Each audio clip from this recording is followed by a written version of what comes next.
We have officially taken the red pill. We've exited the matrix. We broke through the simulation where the truth will set you free.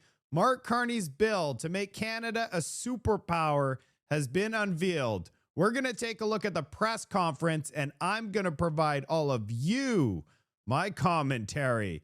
Let's take the red pill together. Let's go.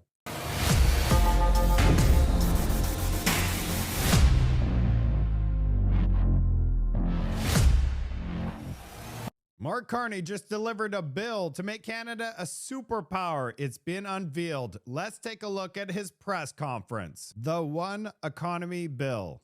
Today is an important day for Canada, and it's a day that has literally been decades in the making. Minister LeBlanc has just tabled our government's One Canadian Economy legislation, a bill with two equally important components, designed to create one Canadian economy out of 13. A bill that is laser-focused on building a stronger, more competitive, and a more resilient Canadian economy that works for all Canadians. A bill that meets this hinge moment with the urgency and determination it requires. The first component of the bill eliminates federal barriers to internal trade and labour mobility. It's our contribution to a broader effort with all the provinces and territories to eliminate the barriers that have held our country back for far too long. Barriers that cost Canadians as much as $200 billion every year. I want to stop it right here. Why did it take decades in the makings to remove all of these barriers if it's cost us $200 billion a year? Think about a decade worth of $200 billion. How much money that is. It's like $1 trillion. And our national deficit is $1.3 trillion. Think about how much we've been handicapped for how long. With the One Canadian Economy Bill, we are aligning federal rules and regulations with those from the provinces and territories, helping to create one market, not 13. That will allow more goods, more services to be transported, sold, and bought across our nation without restriction, generating new opportunities for Canadian businesses and lowering costs for Canadian consumers. I just want people to realize the reason that we've had all of our provinces has their own, markets is because they didn't want government overreach from Ottawa. They wanted each province to decide for themselves what's best for their own province economically. Now we're handing over all of the power to Ottawa. Normally I'd say, hey, that sounds pretty good because we're removing the interprovincial. There's some benefits here, but there could also be some negatives. We're giving up a lot of power to Ottawa. It will allow Canadian workers to do their jobs wherever they want in this great country. Provinces and territories have already announced 7 similar initiatives this year. More are in the works. The momentum to give Canadians from coast to coast to coast what they deserve is now extraordinary. 67, the World's Fair, went from concept to completion in 4.5 years. The St. Lawrence Seaway, 7 locks stretching over 300 kilometers that has transported more than 3 billion tons of cargo since it opened in 1959, took just 5 years to build. But in recent decades, it's become too difficult to build in this country. Right now, to receive approval, major projects must undergo numerous reviews and assessments that often happen sequentially, one after another, rather than simultaneously, all at once. That process is arduous. It takes too long, and it's holding our country back. For too long, when federal agencies have examined a new project, their immediate question has been why. With this bill, we will instead ask ourselves how. New process in this landmark bill. Once a project has been designated as being in the national interest, a new federal major project office will bring together all the relevant federal departments and agencies to provide a single set of conditions that must be met for the project to move forward. Our office will work with the nation-building projects in a streamlined process. Proponents will know what they need to do for final approval on their projects, and that approval coming within a maximum of 2 years, if all the conditions are fulfilled. Oh, God, if all the conditions are fulfilled, that is the key component that I want everybody to pay attention to. Because if not all of the components are fulfilled, projects are going absolutely nowhere. Just wait till you hear more information about this. Crucially, this legislation mandates that there must be meaningful consultation with Indigenous peoples, consistent with Section 35 of the Constitution and the duty to consult during both the process of determining which projects are in the national interest and the development of the rigorous conditions for each of those projects. Indigenous expertise will be at the center of this new process, including through an Indigenous Advisory Council comprising First Nations, Métis, and Inuit representation to provide guidance to the new Federal Major Projects Office. We will also be providing funding for Indigenous participation in this new process of evaluation from start to finish. At the same time, being a reliable partner to Indigenous people is not just about upholding the duty to consult. Enabling the creation of long-term wealth and prosperity for Indigenous peoples through equity ownership is central to building Canada strong. And that's why we're doubling the Indigenous Loan Guarantee Program from $5 billion to $10 billion, enabling more Indigenous communities to become owners of major projects. As the legislation states, the purpose is to enhance Canada's prosperity, national security, economic security, and national autonomy while protecting the environment and upholding the rights of Indigenous peoples.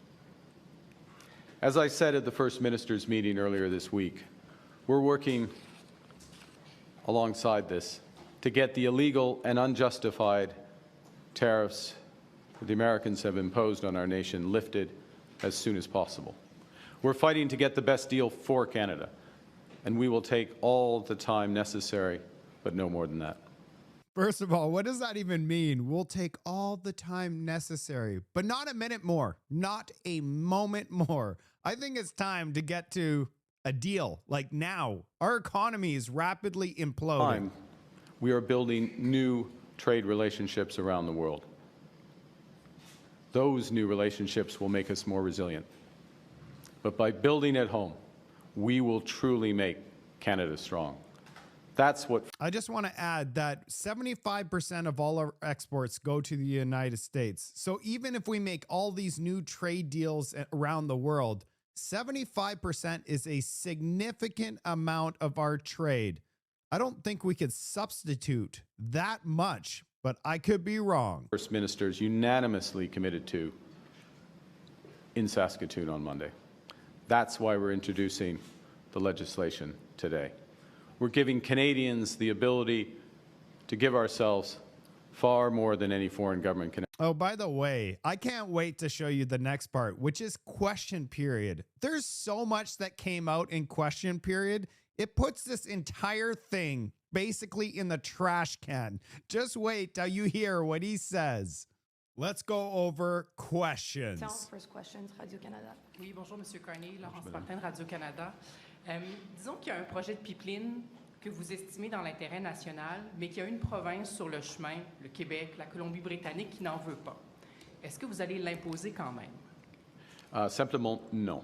Il faut avoir un consensus. Damn. De toutes les provinces? De toutes les provinces, et les All right, what he just said, and in French, she was asked, well, what happens if one of the provinces, for example, British Columbia doesn't want a pipeline? Are you going to just mandate it through the government powers? He just said no. If the province says no, there's not going to be any pipelines. Avec les peuples autochtones. Alors, il y a plusieurs projets à l'intérêt national et il y aura un processus afin d'établir un consensus pour quelques-uns. Parce que le projet, il faut possible de mettre en œuvre le processus, de bâtir le projet. Et si une province ne veut pas, c'est impossible. C'est pas le choix du gouvernement fédéral. I'll simplify. Just so everybody's aware, he says the government's not going to be telling what the provinces are going to be doing. And if they say no, it's finished. There's nothing that they're going to do. We will not impose a project on a province.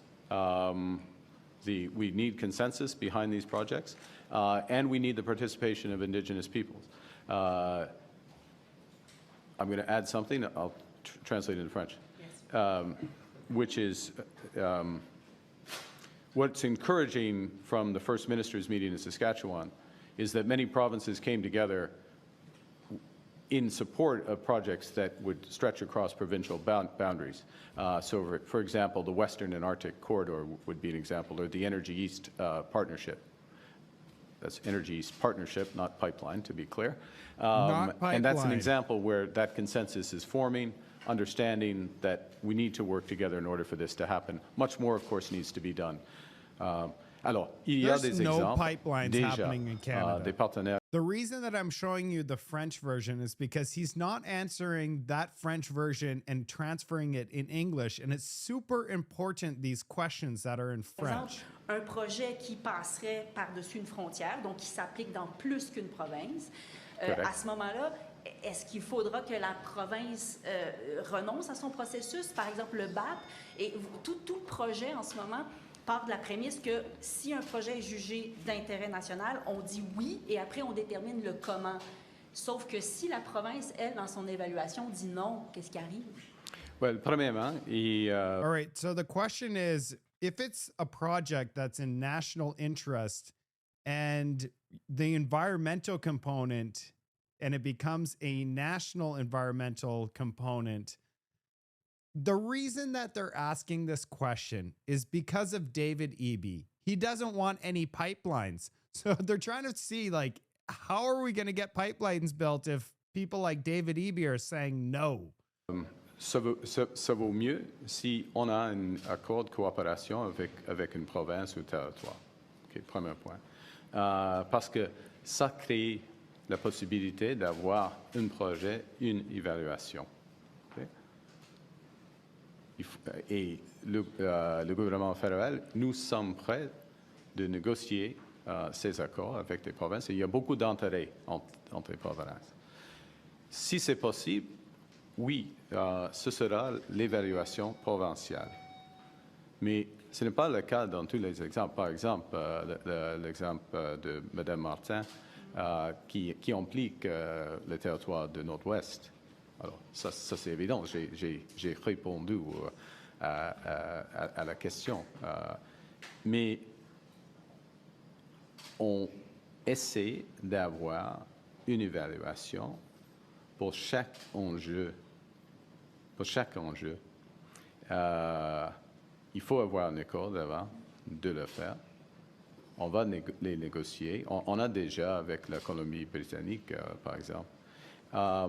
Mais en même temps, ce qui est, dans un sens plus important, en même temps, nous allons créer avec ce projet de loi ce bureau d'évaluation des projets majeurs qui ramasse, pardonnez-moi, qui ramasse toutes les décisions à l'échelle fédérale en même temps. Et ça, c'est absolument différent. Mais la garantie provinciale n'est pas là, c'est ça la question. Donc, le BAC au Québec pourrait dire non, et puis la garantie que vous, au fédéral, vous donnez à un projet... Non, c'est pas une garantie. Il n'y a pas de garantie dans la vie. Hein. Il y a une garantie d'un processus. Il y a une garantie que le fédéral nous allons faire notre job rapidement, avec de prudence, mais rapidement. Mais nous ne sommes pas le Québec. Just so people are aware what's happening, and the questions are legit. What happens if a province says no to this? And he's saying, well, what we're doing is we're laying down the groundwork so that the process is very transparent. Everybody knows the process. But at the end of the day, nothing will be built unless there's cooperation between the provinces and between everybody. Just wait later on. The questions that are coming, it's just going to blow your mind. Nous ne sommes pas à Alberta. Ils ont leurs responsabilités.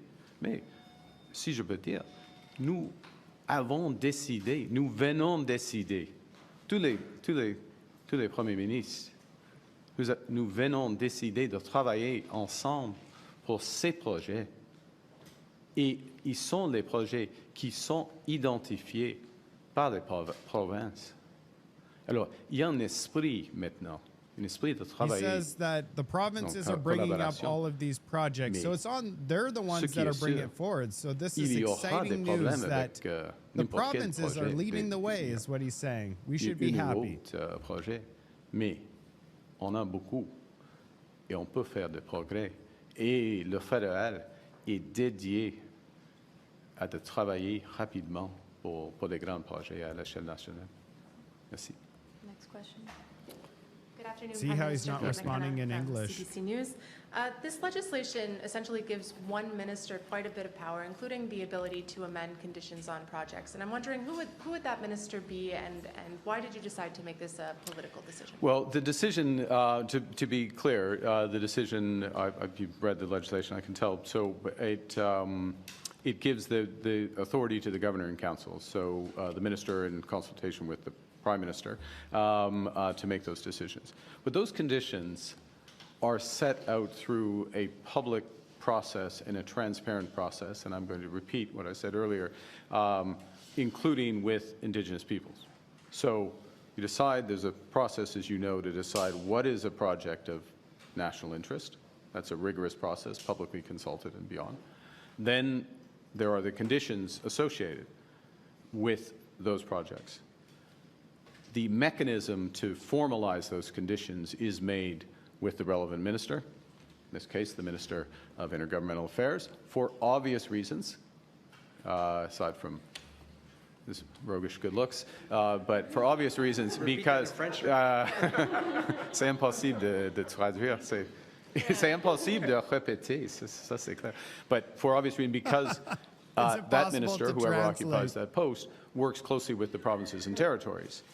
And these conditions are developed, obviously, in collaboration with them as well. So that's the mechanism by which this happens. So it's not a, that's the mechanism to formally put those conditions into place, but the structure to develop those conditions is very robust and rigorous. Thank you. Last question. Good afternoon, Prime Minister. Jeremy Sherrill, CTV News. You recently had a call with the Chinese Prime Minister as well. Do you trust China? We have, this is the start of a process of recalibrating the relationship with China. It's very important that we reopen dialogue with Chinese authorities for several reasons, but I'll focus on a few. They are our second largest trading partner, the second largest trading partner for Canada. We have a number of trade disputes with China. Farmers across this country, fishers across this country are being affected by Chinese tariffs. People across this country have been affected by fentanyl and its precursors. Those are issues I raised directly, and we spoke at length about our concerns there, and have initiated processes, including ministerial level dialogue on trade and other issues. So there are important issues with China that we need to address. So basically, he didn't answer the question at all. He just pointed out that we have all sorts of problems with fisheries, and our farmers are getting completely destroyed by China. We're going to look at that. We're going to try to do something there. I'm not convinced at all. Let's just summarize this entire thing. The provinces need to agree on the projects. If they don't agree, like David Eby, there's zero projects happening across the country. Some question marks about who exactly is going to be responsible to do the environmental review. Is it going to be the province? Is it going to be the federal government? What Marc Carney is saying, it's going to be case by case, depending on if it goes across Canada or if it's just maintained within a province. So if it's a project that's inside a province, most likely it's going to be a provincial review, and it's all going to be done one review. This is the major problem here.